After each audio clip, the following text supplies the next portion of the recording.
अस्सलाम वालेकुम जी, welcome again in a new video. कैसे हैं आप सब लोग? उम्मीद करती हूँ कि ठीक होंगे इंशाल्लाह। और अल्हम्दुलिल्लाह जी हम भी ठीक हैं, बट काफ़ी ज़्यादा दुखी थे आज, क्योंकि आज तो भाई दुख वाला दिन था हमारा। आज तो दुख बनता था, क्योंकि आज वो दिन आ गया था जिसका हमें बिल्कुल भी इंतज़ार नहीं था। और आज चल रहा है भाई लास्ट डे, आप समझ ही गए होंगे, क्योंकि आज वापसी है हमारी और लास्ट मोमेंट तक ना कोई काम निकलता ही रहता है। तो अभी मुझे क्लासेस यहाँ से पिक करने थे, बस उसके लिए हम लोग सदर आए हुए थे, और साथ ही साथ बच्चों को शौक़ थी कि ज़रा सा फिर CST के अंदर का भी चक्कर लगा लें।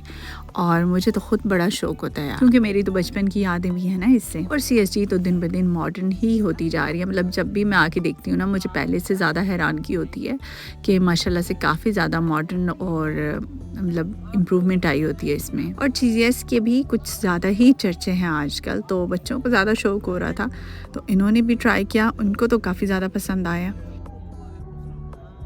और अब भी फाइनली हमारा वो वाला जो एक तकलीफ़ दे वक्त होता है ना, वो स्टार्ट हो चुका था, क्योंकि हम घर से एयरपोर्ट के लिए निकल चुके थे। और ईमान का तो कुछ ना पूछे, मैंने इसको किस हालत से मतलब गाड़ी में भी बिठाया था कि ये तो कहती थी कि कोई मुझे रोक ले, बस मैंने नहीं जाना। और बहुत ही मुश्किल से, और मुझे इतनी टेंशन हो रही थी कि अभी सफ़र है और आगे अकेला, और काफ़ी ज़्यादा ज़ाहिर सी बात है लंबा सफ़र होता है, तो उसमें साथ इस तरह के बच्चे के साथ ट्रैवल करना बहुत ही ज़्यादा मुश्किल हो जाता है। लेकिन खैर अल्लाह मालिक है, इंशाल्लाह सब बेहतर होगा। तो ये हमारा इस्लामाबाद इंटरनेशनल एयरपोर्ट, जिसकी पार्किंग माशाल्लाह से काफ़ी ज़्यादा अच्छी है, काफ़ी बड़ी पार्किंग है ना इसकी। गाड़ी वगैरह पार्क करने में, आपको जगह ढूंढने में कोई टेंशन नहीं होती। और ये तो रात का वो वक्त भी था जहाँ पे आप देख लें कोई ज़्यादा पैसेंजर्स आ जा नहीं रहे। जाहिर सी बात है अब जिनकी फ़्लाइट्स हैं वो तो अंदर हैं, लेकिन ऐसे कोई ज़्यादा रश वाला टाइम नहीं था, क्योंकि आधी रात थी।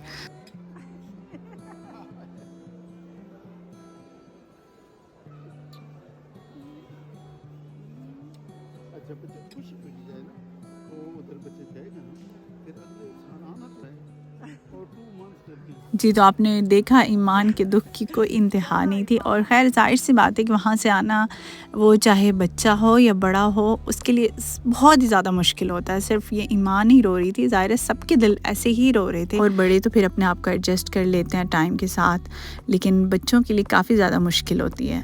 और बच्चों की आपको पता है अपने ग्रैंड पेरेंट्स के साथ कुछ ज़्यादा ही अटैचमेंट भी होती है। ग्रैंड पेरेंट्स आपको गुस्सा तो होते नहीं है, बस आपको सिर्फ प्यार ही प्यार मिलता है। जब हम इमिग्रेशन क्यू में खड़े थे ना, तो ईमान रोई जा रही थी। ईमान का रोना स्टॉप ही नहीं हो रहा था। तो जो हमसे अगली लेडी खड़ी थी ना, वो इंग्लैंड जा रही थी, तो वो पीछे मुड़कर ना पूछने लगी कि क्या हुआ है आपकी बेटी को, ये इतना ज़्यादा क्यों रो रही है। तो मैंने उन्हें जब बताया, तो वो लिटरली खुद भी रोना स्टार्ट हो गई। मतलब उनका रोना ही नहीं रुक रहा था। फिर मैं उन्हें चुप करवाना शुरू हो गई। मैंने कहा अब आप तो चुप करें, अभी पहले मेरी बेटी नहीं खामोश हो रही, ऊपर से आप भी रोना स्टार्ट हो गई हैं। तो वो कहती है कि मैं भी अपने फादर को छोड़ के आ रही हूँ बेटा, तो मेरे लिए भी जाना इसी तरह से ही मुश्किल है। और वो तो थी भी काफ़ी मैच्योर लेडी। तो इस तरह फिर ईमान और उस लेडी को चुप करवाते करवाते ना मेरा अपना दुख कहाँ गायब हो गया मुझे पता ही नहीं चला, क्योंकि मुझे तो अपनी पड़ गई। और असल में ईमान कुछ दिन पहले ही उम्रा करने के लिए ज़ाहिर अपनी फैमिली के साथ गई, और इसकी वही मेमोरीज़ जो है ना वो रिकॉल हो रही थी कि हम यहाँ पर थे, हम नाना के साथ, नानू के साथ, मुमानी के साथ हम ये कर रहे थे। तो इसका ज़ाहिर सी बात है कि बहुत ज़्यादा लगाव भी है उन सब रिश्तों के साथ, क्योंकि ईमान का जो फ्रेंड सर्कल है ना वो कुछ ज़्यादा नहीं है, बल्कि ना होने के बराबर ही है। तो ईमान अपनी फैमिली के साथ ही अटैच्ड बच्चों में से है, इसीलिए ये फिर बहुत ज़्यादा दुख भी करती है उस चीज़ का। और मैं ईमान को बार बार यही समझाने की कोशिश कर रही थी कि ईमान रोना तो मेरा बनता है, ज़ाहिर सी बात है मेरे पेरेंट्स पीछे हैं, मेरी फैमिली है, और आप तो अपने बाबा के पास जा रही हैं, मदर आपके साथ हैं, तो आप इतना क्यों रो रही हैं। मेरे लिए इस व्लॉग की एडिटिंग करना सबसे ज़्यादा मुश्किल काम है, क्योंकि आप दोबारा से ज़ाहिर सी बात है उसी टाइम में ही चले जाते हैं, और दोबारा से आपको उसी तकलीफ़ में से गुज़रना पड़ता है। और मैंने अपने दिल को जो आते हुए तसल्लियाँ दी, उनमें से सबसे बड़ी यही थी कि मैं जाऊँगी तो वापस आऊँगी ना भाई, एक बार मुझे जाना है ताकि फिर इंशाल्लाह मैं जल्दी जल्दी वापस आऊँ। इस बार का ट्रिप बहुत ही ज़्यादा स्पेशल था, जितना भी मैं कहूँ उतना ही ज़्यादा। दिन बहुत कम थे, लेकिन उतना ही ज़्यादा फ़न था इस ट्रिप में। हमने उम्रा अदा किया, जो कि बहुत बड़ी एक अल्लाह ताला की ब्लेसिंग है, और स्पेशली फिर जो मैंने अपने पेरेंट्स के साथ किया ना, इस नेमत का तो मैं जितना भी अपने रब का शुक्र अदा करूँ उतना ही कम है। ये जो जाने की तकलीफ़ है ना, इससे मेरी पुरानी आशनाई है, क्योंकि जब हम लोग अपने गांव से वापस पिंडी जाया करते थे ना, تو بھی میں اور میرا بھائی ہمارا یہی حال ہوا کرتا تھا جو اب آج کل ایمان کا ہوتا ہے۔ تو یہ تو مطلب ہمارا بچپن سے ہم اس چیز کو فیس کرتے آ رہے ہیں، اس لیے میں تھوڑی سی بہادر بھی بن گئی ہوں اب، اور شاید اسی لیے میں ایمان کی جو فیلنگز ہیں نا وہ بہت اچھے سے انڈرسٹینڈ کر رہی تھی۔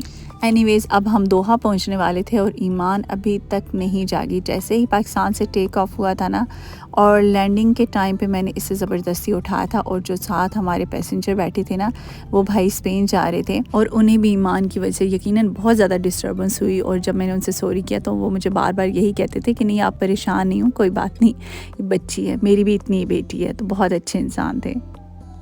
اب میں اور ایمان ظاہر سی بات ہے قطر ایئرپورٹ پہ اور کیا کرتے تھے بھی دکھی، دل ٹوٹے ہوئے تھے ہمارے، اور پھر ہم یہاں اس طرح کے سٹولز ڈھونڈ کے اور ان پہ سو گئے۔ پر مسئلہ تو یہ تھا نا کہ ہم لوگ چاہے کچھ بھی کر لیں، ہم لوگ گھوم پھر لیے، ہم نے سو لیا، ہم نے شاپنگ کر لی، لیکن ٹائم مجال ہے ٹس سے مس بھی ہو۔ استنبول جاتے ہیں تو A8 گیٹ تھا ہمارا لاسٹ ٹائم، تو اس دفعہ ہم نے ابھی کوپن ہیگن جانا ہے تو A3 گیٹ ہے جو کہ یہیں پہ ہے، لیکن ویسے ہی میں اور ایمان یہاں پہ ٹائم پاس کر رہے ہیں۔ ٹائم پاس کرنے کا نا یہ ویسے اچھا طریقہ ہے، تھوڑا سا گھوم پھر لو ویسے ہی۔ اچھا جب آپ دکھ میں ہوتے ہیں نا، آپ مطلب آپ کو جلدی ہوتی ہے کہ ٹائم گزرے، تو ٹائم گزرتا ہی نہیں ہے۔ اچھا، اور یہ ایک اور بھی چیز ہے کہ جاتے ہوئے آپ کو بہت سارے پاکستانی مل جاتے ہیں، واپس آتے ہوئے آپ کو کوئی پاکستانی نہیں ملتا۔ مطلب میرے ساتھ بھی ایسی کوئی فیملی نہیں تھی کہ جس کے ساتھ جو کوپن ہیگن جا رہی ہوتی، جس کے ساتھ بندہ بیٹھ جاتا ہے، تھوڑی گپ شپ لگا لیتا ہے۔ تو میں تو گپ شپ لگانے پہ بڑی خوش رہتی ہوں، لیکن مجھے اس طرح کی کوئی فیملی بھی نہیں ملی نا۔ اور اتنا سارا مطلب ٹائم گزارنے کے بعد بھی ابھی ہمارے 2 سے 3 گھنٹے رہتے تھے۔ ابھی 1 بج رہا تھا اور ہماری فلائٹ تھی تقریباً 3:30 بجے کی، تو ٹائم ایسے پہاڑ بن گیا تھا نا کہ گزر ہی نہیں رہا تھا۔ جاتے ہوئے یہی ایئرپورٹ اتنا خوبصورت لگ رہا ہوتا ہے، اور ابھی اتنا منحوس مجھے لگ رہا ہے، لیکن خیر ظاہر ہے بیک ٹو۔ ایک عقل مندی مجھ سے سرزد ہو گئی تھی کہ میں نے ایمان کی جو کمفرٹیبل چپل ہے نا، یہ میں نے ہینڈ کیری میں رکھ لیے تھے، اور ظاہر ہے کہ اب ہم جاتے ہوئے اتنے دل ٹوٹا ہوتا ہے، اتنے دکھی ہوتے ہیں، نہ ہی کوئی اچھے کپڑے پہننے کا دل تھا، نہ ہی موڈ تھا۔ تو ایمان بھی ایسے بہت مشکل سے میں اسے گھر سے بھی نکال کے لائی تھی، تو ہم نے کوئی اسپیشل اس کے لیے کیا ہی نہیں نا، بس جو کپڑے باہر ہمارا ایک ڈریس پڑا تھا وہی ہم پہن کے تو آ گئے۔ تو یہ ایمان ان چپل کے ساتھ اتنی ریلیکس رہی ہے نا، تو پھر وہ کھیلتی رہی ہے، اور پلین میں بھی آپ کو پتہ ہے بار بار پھر وہ اگر بچوں نے ٹوائلٹ جانا ہوتا ہے تو جوتے پہننے کافی مشکل ہو جاتے ہیں۔ اور بھائی فائنلی ہماری یہاں پر جو ہے نا وہ شکر الحمدللہ بورڈنگ ہو گئی تھی، کیونکہ ہم باہر اتنے تنگ پڑے ہوئے تھے نا، 5 گھنٹے گزارنا کوئی خالہ جی کا گھر تو ہے نہیں، اور خاص طور پہ جب آپ خوش بھی نہ ہو واپس جاتے ہوئے تو پھر بہت مشکل ہے۔ تو یہاں پر ہماری فلائٹ تھی 3:45 پہ، اور بورڈنگ انہوں نے 2 بجے ہی کر دی، مطلب ٹائم نہیں لکھا ہوا تھا اس کا، لیکن تھینک گاڈ کہ انہوں نے ہماری سٹارٹ کر دی، تو ہم نے بھی شکر کیا کہ چلو بھائی ایک سٹیپ آگے تو بڑھے۔ اور یہاں پر یہ وہی فلائٹ لگی ہوئی ہے جس نے کوپن ہیگن جانا ہے، تو بس اس کی ابھی کلیننگ وغیرہ ہو رہی تھی، تو وہاں پر ہم نے اس کا یہ والا جو سارا پروسیس وغیرہ دیکھ رہے تھے، اچھا لگ رہا تھا کہ کوئی بکٹس لے کے نکل رہا ہے، کسی نے ویکیوم کلینرز اٹھائے ہوئے تھے، تو اسی فلائٹ کی نا ساری تیاریاں ہو رہی تھیں۔ مجھے ان کی مینجمنٹ بہت اچھی لگتی ہے، اور جب بھی میں آتی ہوں نا، لیکن میں یہاں پر یہی دیکھ رہی تھی اور سوچ رہی تھی، اپنا ملک چھوڑنے کا تو ایک تو دکھ ہوتا ہی ہوتا ہے، ظاہر سی بات ہے وہ کس کو نہیں ہوتا، لیکن یہاں پر سب سے زیادہ دکھ مجھے اپنے ملک کی حالت کا ہو رہا تھا، جو کہ اس دفعہ میں دیکھ کر آ رہی تھی۔ میں سوچ رہی تھی کہ میرا ملک اس سے کہیں زیادہ پیارا ہے، دنیا کے خوبصورت ترین ممالک میں اس کا شمار ہوتا ہے، لیکن جو اس کی حالت ہے نا وہ دل کو دہلا دینے والی ہے۔ اس بار سب سے زیادہ جو مجھے کمی محسوس ہوئی وہ مجھے ینگ طبقہ، جو کہ ایک بہت پڑھا لکھا طبقہ تھا، وہ مجھے زیادہ نظر نہیں آیا، بہت کم کہیں کہیں دیکھنے کو ملا۔ وہ وہی طبقہ ہے جیسے کہ ہم نیوز میں سنتے ہیں کہ جابس کے لیے اپنے ملک کو چھوڑ کر دوسرے ممالک میں جا رہے ہیں۔ تو اللہ تعالیٰ ہمارے ملک پر رحم کرے، اور اللہ تعالیٰ ہمارے جو حکمران ہیں ان کو ہدایت عطا فرمائے، تاکہ ہمارے ملک کے حالات کچھ اچھے ہوں، اور ہم پاکستانی عوام کو بھی اللہ تعالیٰ ہدایت سے سرفراز کرے، کیونکہ جیسی عوام ہوتی ہے اس کے اوپر ویسے ہی حکمران ہوتے ہیں۔ اینی ویز بھائی آج دکھی دل کے ساتھ اور دکھی سارے جو جذبات ہیں ان کے ساتھ آپ لوگوں کو اللہ حافظ کہتی ہوں۔ انشاءاللہ ملیں گے آپ لوگوں سے کوپن ہیگن ایئرپورٹ پہ۔ اللہ حافظ، بائے بائے۔